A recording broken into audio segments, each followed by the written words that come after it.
She was born into a life of privilege, a noble daughter of the House Vess on Dominaria. But even then, Liliana knew she was meant for more. She was clever, bold, a girl with a fierce spark. Yet that spark, the very thing that made her unique, would eventually lead her down a path of darkness, where the boundaries between life and death grew thin. At first, Liliana's talents seemed a blessing. She had a natural gift for magic, specifically for healing. In a family surrounded by war and power, her abilities offered a different kind of strength, a potential to save lives rather than end them. But fate rarely allows innocence to last. When illness struck her younger brother Josu, Liliana could do nothing but watch him suffer. No magic could cure him, and her family's fortune couldn't shield him from his fate. The once lively child grew weaker each day, slipping further and further into death's cold embrace. Desperation can drive even the noblest hearts to dark places. Liliana sought out every remedy, every incantation, every forbidden spell that might save her brother. In her search, she found a mysterious healer who promised her the power to save Josu at a cost. Desperate and unprepared, she accepted the offer, sealing her first pact with a force beyond her comprehension. But magic always comes with a price, and Liliana would pay dearly. Her spell backfired, poisoning Josu's body and mind. His pain twisted into rage, his life corrupted into unlife. Her brother became a monster, a creature bound to suffering beyond death. Liliana's intentions had been noble, but she had unleashed a darkness that could not be undone. She watched as her brother became an undead horror, his voice lost to a growl of agony and hatred. And as he turned on her, Liliana fled, not just from him, but from the guilt and shame that would haunt her forever. She had tasted the power of forbidden magic, and its darkness lingered. Driven by guilt, by pain, and insatiable desire to control life and death itself, Liliana vowed she would never be weak again. She would pursue strength at any cost, even if that cost was her own humanity. To fuel her quest for power, Liliana sought out 4 of the multiverse's most powerful demons, Kothafed, Grizzlebrand, Razaketh, and Belzenlock. Each offered her greater strength, but each bargain sank her deeper into darkness. In exchange for their gifts, she promised them her soul, piece by piece, until she was bound by chains she could never break. Through these pacts, Liliana became one of the most feared necromancers in the multiverse. Her magic could summon legions of the dead, her enemies crumbling before her. She seemed unstoppable, yet with each victory came a deeper emptiness. She had gained power, yes, but she had traded everything else for it: love, family, even her own freedom. She had become what she had once feared, a woman who wielded death without hesitation, without remorse. But the weight of her decisions crushed her. She had freed herself from the pain of weakness, but in the process she had imprisoned herself in a cage made of darkness. It was a power that came with no love, no warmth. She could control the dead, but she could not control herself.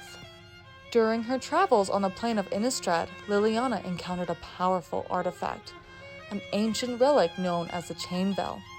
It was said to possess the ability to amplify her powers even further, to give her dominion over life and death in ways she could scarcely imagine. But the Chain Bell was not just an object of power, it was a tether to something darker. The Veil sought to possess her, to control her every move.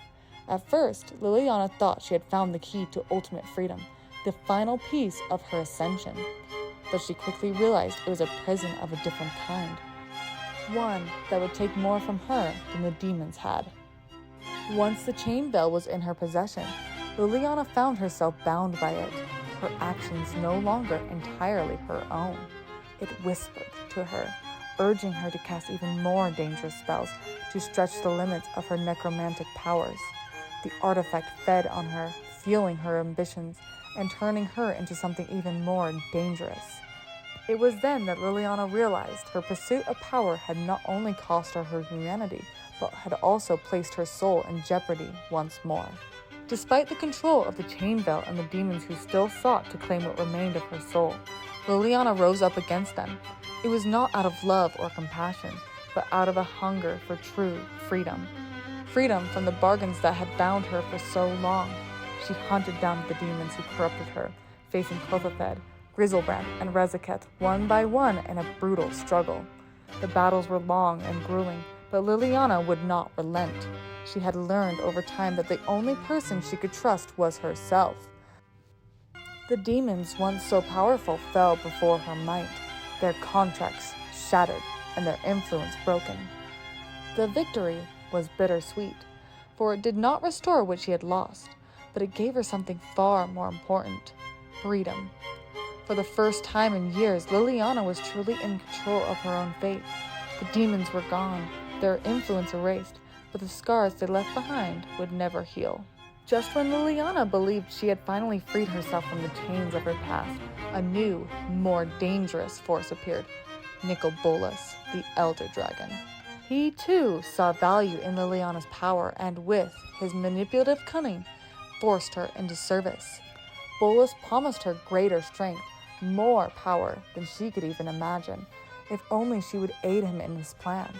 And once again, Liliana found herself bound to another's will, manipulated into carrying out tasks that went against everything she had fought for. She was forced to serve a master once more, and in doing so, found herself at the mercy of a being who knew no empathy, only manipulation. Eventually, Liliana's time under Nicol-Bolas' thumb came to an end. She defied him, breaking free from his grip and taking the ultimate risk to gain control of her own destiny. She sought to end Bolas' reign once and for all, even if it meant sacrificing herself. In that final battle, Liliana was not just fighting for herself. She was fighting for the future, for the freedom she had long sought but never fully grasped. The cost of the victory was great. She sacrificed more than just her soul. But in doing so, Liliana found something she had lost long ago: a sense of purpose. She was no longer just a necromancer bound by darkness. She was free to carve her own path, to determine her own future.